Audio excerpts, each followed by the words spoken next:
भगवान से मैंने सेटिंग कर रखी है कि इस पृथ्वी से मेरे को तब तक मौत नहीं आएगी जब मैं अपने भारत को दुनिया का नंबर 1 देश जब तक मैं ना देख लूं।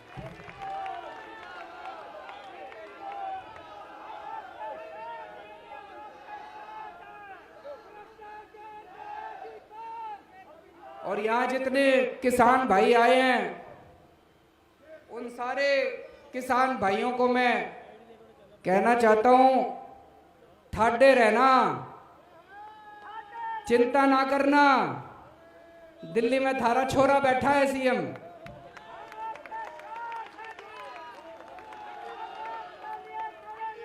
अंत तक चाहे कोई कीमत चुकानी पड़े, अंत तक किसान आंदोलन का साथ देंगे।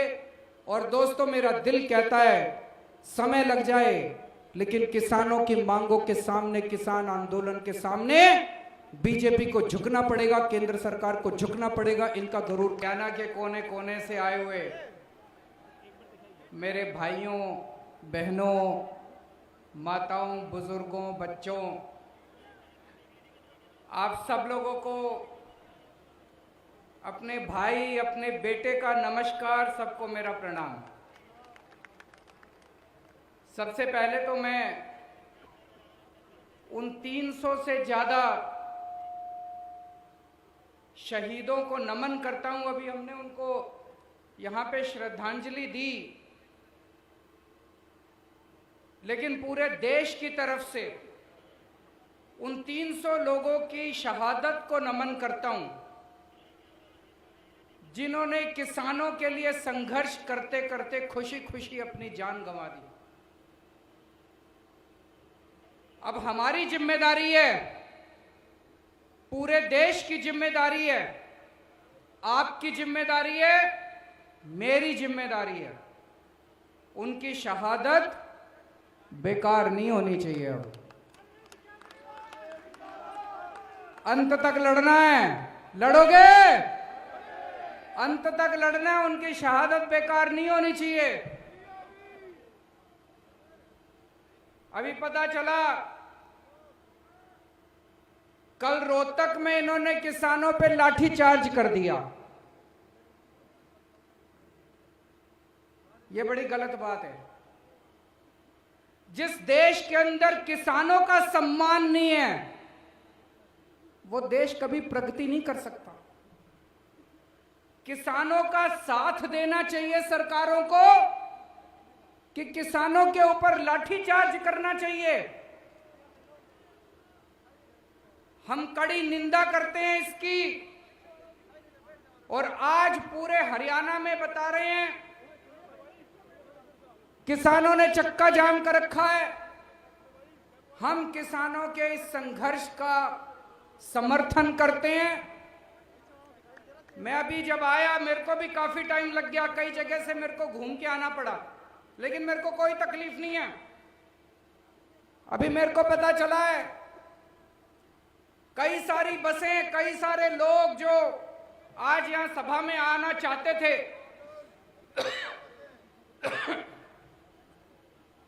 वो जगह जगह चक्का जाम में फंसे हुए हैं।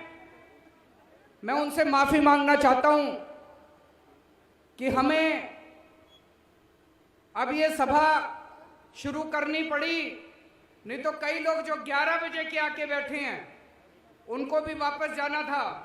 मैं तो आज आप ही के लिए आया था, आप कहते तो पूरा दिन भी रुक जाता उनके लिए, लेकिन मेरे को पता चला कि कुछ लोग अब जाने लग गए, तो मुझे लगा कि आपसे बातचीत करते हैं।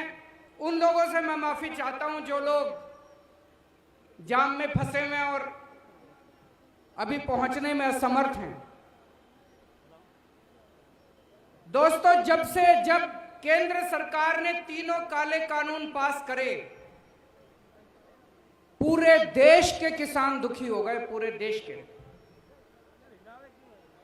लेकिन सारे किसान ये सोच रहे थे कि कौन आगे बढ़ के संघर्ष करे, कौन आगे बढ़ के इसका बीड़ा उठाए। तब पंजाब और हरियाणा के किसानों ने आगे बढ़ के पूरे देश के किसानों का नेतृत्व किया। अभी थोड़े दिन पहले मैं पंजाब होके आया। पंजाब में भी किसान महापंचायत करी, पंजाब के किसानों का धन्यवाद करके आया। आज मैं हरियाणा में आया हूं, हरियाणा के किसानों का धन्यवाद करने के लिए कि पंजाब और हरियाणा के किसानों ने नेतृत्व करके इस पूरे किसानों के संघर्ष का नेतृत्व किया और देश के सारे किसानों की आवाज बुलंद की आप लोगों ने इन तीनों काले कानूनों के खिलाफ। सारा देश आपके साथ है। ये मीडिया वाले दिखाएं ना दिखाएं, चिंता मत करना, कोई कुछ भी कहे चिंता मत करना। मैं तो आम आदमी से जुड़ा हुआ हूं, सारा देश आपके साथ है, सारे देश के किसान आपके साथ हैं। हो सकता है गुजरात का किसान दिल्ली के बॉर्डर पे ना पहुंच पाए, हो सकता है तमिलनाडु का किसान दिल्ली के बॉर्डर पे ना पहुंच पाए, हो सकता है असम का किसान दिल्ली के बॉर्डर पे ना पहुंच पाए, पर यह मत सोचना कि वो किसान आपके साथ नहीं है। रोज सवेरे इस देश का हर किसान दिल्ली के बॉर्डर के ऊपर बैठे हुए किसान के लिए प्रार्थना करता है, दुआ करता है कि हमारे संघर्ष में हमारा ये संघर्ष सफल होना चाहिए। सारे देश का किसान अपने साथ है, सारे देश का किसान आपके साथ है दोस्तों। और जब से ये संघर्ष शुरू हुआ है, पहले दिन से मजबूती के साथ हर कदम से कदम मिला के आम आदमी पार्टी, अरविंद केजरीवाल और मेरी दिल्ली सरकार किसानों का साथ दे रही है। कदम से कदम मिला के हम लोगों ने साथ दिया। मेरे को याद है जब किसानों ने, पंजाब और हरियाणा के किसानों ने दिल्ली की तरफ कूच करा था, दिल्ली बॉर्डर की तरफ आ रहे थे, तो हरियाणा सरकार ने जगह जगह आंसू गैस के गोले छोड़े, जगह जगह बैरियर लगा दिए, उनके ऊपर लाठीचार्ज करा। लेकिन हमारे किसानों की हिम्मत देखो, सरकारों के बुलडोजर पार करते हुए, आंसू गैस के गोले पार करते हुए, इनके लाठीचार्ज पार करते हुए हमारे किसान दिल्ली बॉर्डर के ऊपर पहुंच गए। तब केंद्र में बैठी बीजेपी सरकार ने एक षड्यंत्र रचा। केंद्र सरकार ने षड्यंत्र बनाया, चलो इन किसानों को आने दो दिल्ली। जब ये दिल्ली पहुंचेंगे तो केंद्र सरकार ने दिल्ली के 9 बड़े बड़े स्टेडियम उन्होंने सोचा इनको जेल बना देते हैं।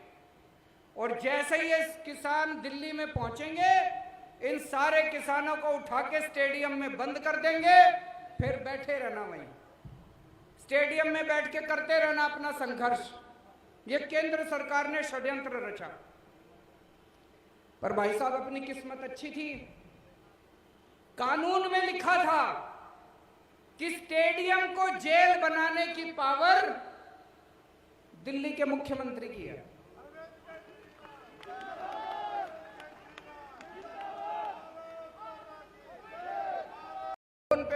फोन पे फोन आने लगे। इतना प्रेशर डाला इन्होंने, केंद्र वालों ने इतना प्रेशर डाला कि ये जेल बना दो, जेल बनाना बहुत जरूरी है, लॉ एंड ऑर्डर प्रॉब्लम हो जाएगी। धमकी भी दी उन्होंने मेरे को, तुम्हारी पावर खत्म कर देंगे, ये कर देंगे, वो कर देंगे। पर भाई साहब मैं नहीं माना, मैंने फाइल रिजेक्ट कर दी उनकी।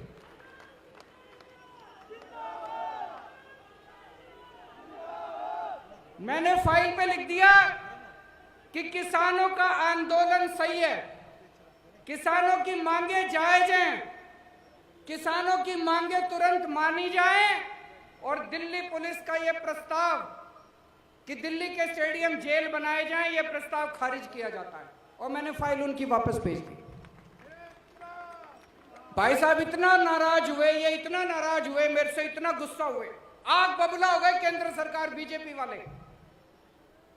फिर मैंने अपने सारे विधायकों को बोला, अपने सारे सांसदों को कि बॉर्डर पे जाओ, किसान बैठे हैं, उनकी जाके सेवा करो, आम आदमी की तरह जाना, टोपी पहन के मत जाना, झंडा लेके मत जाना, केजरीवाल का नाम मत लेना, आम आदमी पार्टी का नाम मत लेना, अपने को राजनीति नहीं करनी। बॉर्डर पे जाओ, किसानों की सेवा करो। हमने लंगर लगवाए, दिल्ली सरकार की तरफ से पानी का इंतजाम करा, टॉयलेट का इंतजाम करा। एक दिन कुछ किसान भाई आए मेरे पास, बोले जी वहां पे सिग्नल कमजोर है, घर पे बात नहीं हो पाती, गांव में बात नहीं हो पाती। हमने सरकार की तरफ से वहां पे वाईफाई का भी, फ्री वाईफाई का इंतजाम कर दिया वहां पे बॉर्डर के ऊपर। जो हम कर सकते थे हमारे हाथ में था, सब कुछ करा जी। और जिस दिन राकेश टिकैत भाई साहब के साथ वो हादसा हुआ, जिस दिन राकेश टिकैत 28 तारीख थी मेरे ख्याल से, 28 या 29 जनवरी की शाम थी, मैंने टीवी खोला, मैंने देखा राकेश टिकैत भाई साहब, उनकी आंखों में आंसू है, वो टीवी पे रो रहे थे। मेरे से रहा नहीं गया। पहले संजय सिंह जी को मैंने कहा, संजय सिंह ने उनको फोन करा, फिर मैंने राकेश टिकैत जी को फोन करा, मेरी उनसे फोन पे सीधी बात हुई। मैंने राकेश टिकैत जी को कहा, मैंने कहा भाई साहब आप दिल कमजोर करोगे तो फिर कुछ नहीं बचेगा, आप अपना दिल ठाडा करो, आप अपना दिल कमजोर मत करो, हम सारे आपके साथ हैं, सारा देश आपके साथ है, बताओ आपको क्या चाहिए। बोले जी ये योगी सरकार ने हमारी बिजली बंद कर दी, योगी सरकार ने हमारा पानी बंद कर दिया, योगी सरकार ने हमारे टॉयलेट बंद कर दिए।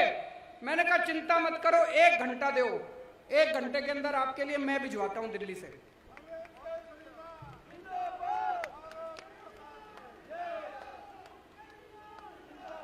1 घंटे के अंदर हमने जनरेटर भिजवा दिए, बिजली का इंतजाम कर दिया, टॉयलेट का इंतजाम कर दिया, पानी का इंतजाम कर दिया, सारा इंतजाम कर दिया।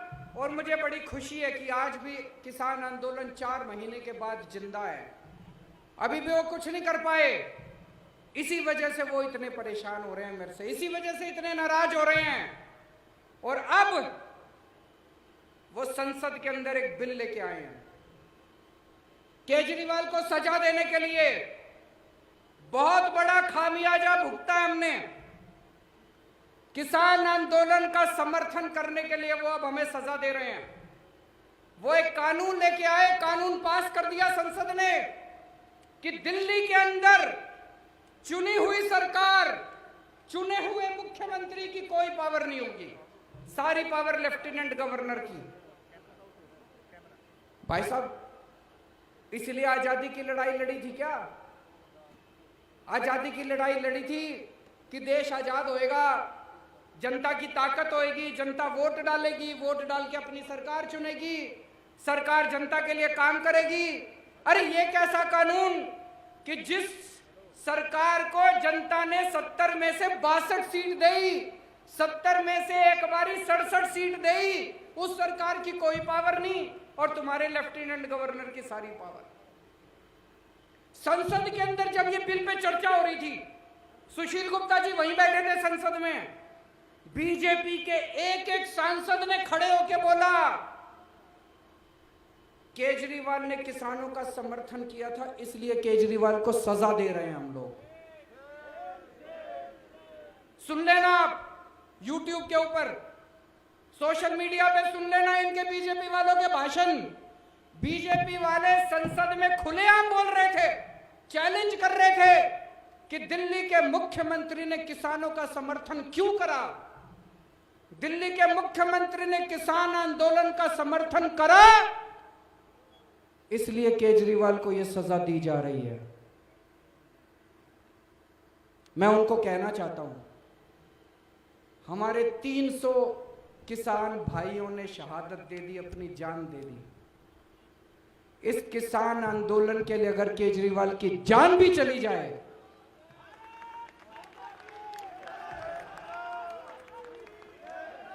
आपकी किसी सजा से नहीं डरते हम लोग।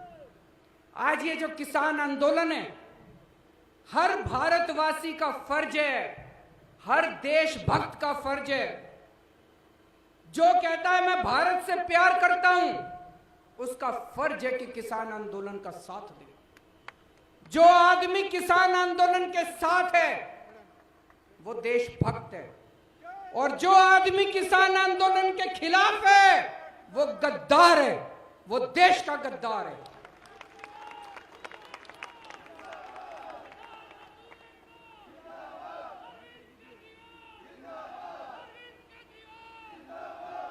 इस किसान आंदोलन को सफल बनाने के लिए केजरीवाल को जो भी कुर्बानी देनी पड़ेगी, आज मैं इस मंच से आप लोगों को कहना चाहता हूं, मैं हर कुर्बानी देने के लिए तैयार।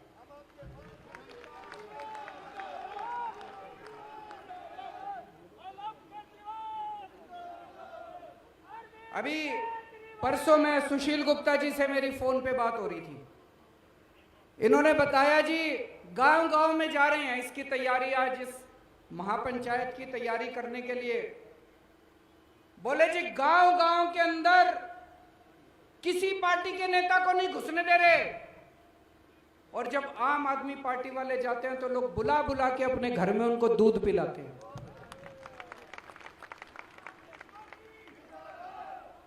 जिन गांव के अंदर दूसरी पार्टी के नेताओं का घुसना मना है, जिन इलाकों के अंदर दूसरी पार्टी के नेताओं को दौड़ा दौड़ा के भगाया जा रहा है, वहां पे आज आम आदमी पार्टी के कार्यकर्ता को इज्जत बख्शी जा रही है। पूरे देश के अंदर आज सब लोग एक ही बात कह रहे हैं कि आम आदमी पार्टी किसानों की पार्टी है। अगर किसानों का कोई भला सोचता है तो आम आदमी पार्टी सोचती है। मेरे लिए यह सबसे खुशी की बात है, मेरे लिए यह बड़े सम्मान की बात है। इससे बड़ा मेरे को और मेडल नहीं चाहिए कि आज किसान मेरे को अपना छोटा भाई मानते हैं, आज किसान मेरे को अपना बेटा मानते हैं, आज किसान मेरे अंदर अपना हितैषी देखते हैं। मेरे लिए इससे बड़ी बात नहीं हो सकती दोस्तों। इसकी जो सजा देना चाहती है केंद्र सरकार मेरे को सजा दे, मेरे को इसकी कोई परवाह नहीं है।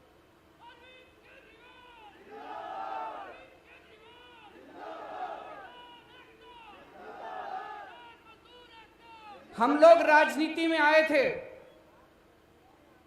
जनता की सेवा करने के लिए, हम लोग राजनीति में आए हैं देश की सेवा करने के लिए। 6 साल हो गए दिल्ली में सरकार चलाते हुए। 6 साल में आप लोग भी जानते हो कि खूब काम किए हैं दिल्ली के अंदर। स्कूल बनवाए हैं, अस्पताल बनवाए हैं, दिल्ली में बिजली मुफ्त हो रही है, पानी मुफ्त हो रहा है, महिलाओं की बसों का में किराया नहीं लगता। औरत अगर महिला बस में सफर करे उसका किराया नहीं लगता। खूब सड़कें बन रही हैं, खूब विकास हो रहा है दिल्ली के अंदर। आप तो जाते रहते हो दिल्ली, आपको पता होगा। और इन 6 साल में जब हम लोग दिल्ली का विकास कर रहे थे, बीजेपी वाले हर 6-7 महीने में कुछ ना कुछ अड़ंगा अड़ा के हमारी शक्तियां छीनते रहते हैं, शक्तियां छीनते रहते हैं। मैं बीजेपी वालों को कहना चाहता हूं, तुम्हारे पास तो खूब शक्तियां हो गई। अब बीजेपी तो इस देश की सबसे शक्तिशाली पार्टी है। केंद्र में भी उनकी सरकार, कितने सारे राज्यों में भी उनकी सरकार। इतनी सारी शक्तियां होने के बावजूद केजरीवाल ने दिल्ली में इतने स्कूल बनवा दिए, बीजेपी ने पूरे देश में मिलके एक स्कूल नहीं बनवाया, एक कॉलेज नहीं बनवाया, एक अस्पताल नहीं बनवाया। बता दो जी, बनवाया हो तो? आप इतने जने आ रहे हो पूरे हरियाणा के कोने कोने से, आपके जिले में, आपके गांव में, आपके मोहल्ले में कोई स्कूल बनवाया हो? इन्होंने बंद जरूर करा दिए, कई स्कूल बंद करा दिए इन्होंने। गलत तो नहीं कह रहा भाई साहब? एक स्कूल नहीं बना। इतनी शक्तियां इनके पास, अपार शक्तियां, अपार साधन इनके पास, इतनी शक्ति और इतनी सारी शक्तियां इन्होंने मेरी भी छीन ली। फिर भी इनसे एक स्कूल नहीं बना, एक अस्पताल नहीं बना, एक कॉलेज नहीं बना। मैं इनको कहना चाहता हूं, बीजेपी वालों को, स्कूल और अस्पताल बनाने के लिए, जनता की सेवा करने के लिए शक्तियों की जरूरत नहीं होती, नीयत की जरूरत होती है।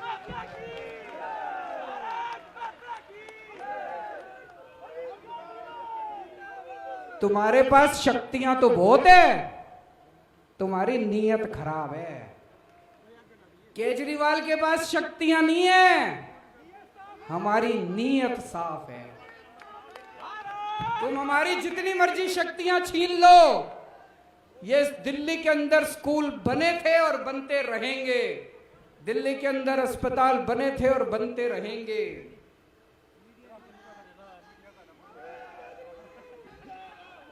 जितना काम ये बीजेपी के केंद्र सरकार और इनकी सारी सरकारें मिलकर 5 साल में जितना काम नहीं कर पाई, भाई साहब चैलेंज करता हूं, अकेले हम लोगों ने, हमारी सरकार ने दिल्ली के अंदर करके दिखा दिया।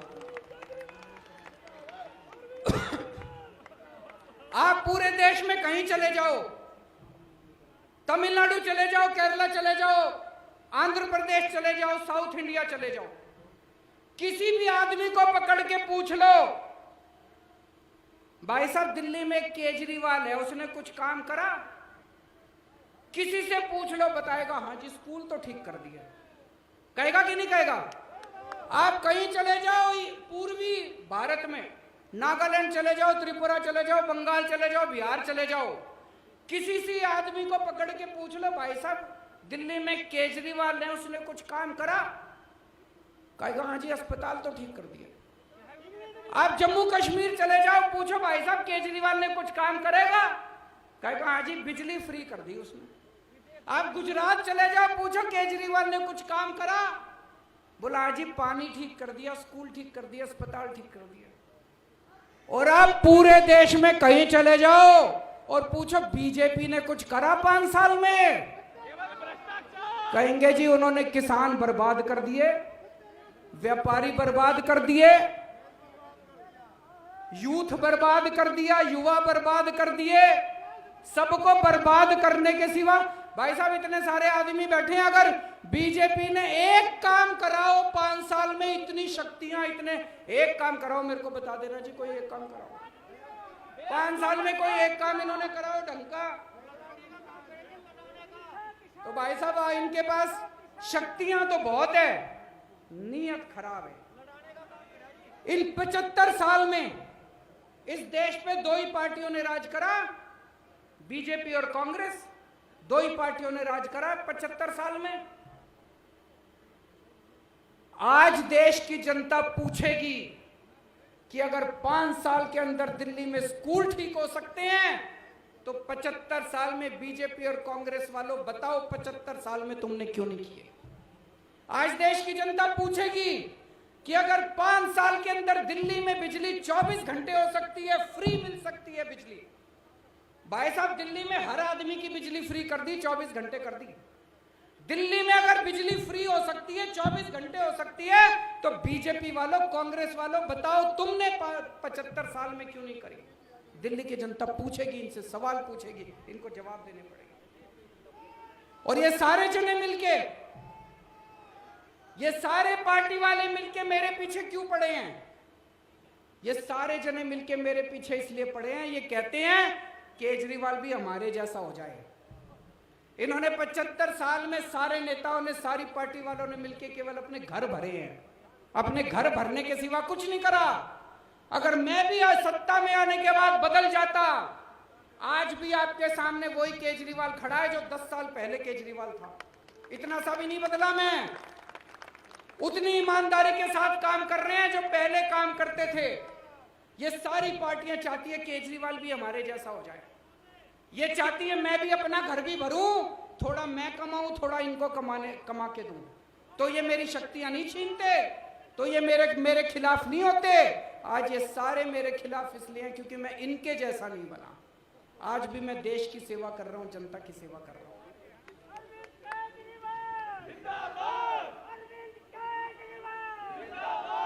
भाई साहब छोटे बच्चे होते थे हम, मास्टर पढ़ाया करता था कि दुनिया में 3 किस्म के देश होते हैं, विकसित देश, डेवलप्ड कंट्री जो अमीर देश होते हैं, विकासशील देश डेवलपिंग कंट्री, और अविकसित देश जो देश विकसित नहीं है। तो बचपन में पढ़ा करते थे भारत विकासशील देश है, तो मास्टर से पूछते थे जी हमारा देश विकासशील है तो ये विकसित कब बनेगा, ये अमीर देशों की कैटेगरी में कब आएगा? तो मास्टर कहता था 5-10 साल में आ जाएगा। भाई अब 40 साल तो हो गए, सारी पार्टियां आली, सारी पार्टियां चली गई। आज भी जो बात मास्टर मेरे को पढ़ाता था मेरे बेटे को पढ़ाता है। आज भी मेरे बेटे को कहते हैं भारत विकासशील देश है, कब होएगा विकसित? 5-7 साल। ऐसे यूं नहीं होने वाला, इन पार्टियों के भरोसे नहीं होने वाला दोस्तों। मेरी जिंदगी का तो एक ही सपना है, अपने जीते जी भारत को दुनिया का नंबर 1 देश बनाना है।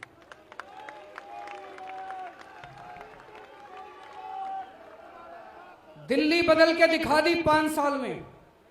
5 साल पहले दिल्ली का बुरा हाल था, आज दिल्ली की जनता इतनी खुश है और इतना प्यार करती है। पिछली बार 67 सीट दी थी, इस बार 62 सीट दी है। दिल्ली बदल के दिखाई है। अब मैंने तो भगवान से मेरी सेटिंग है जी।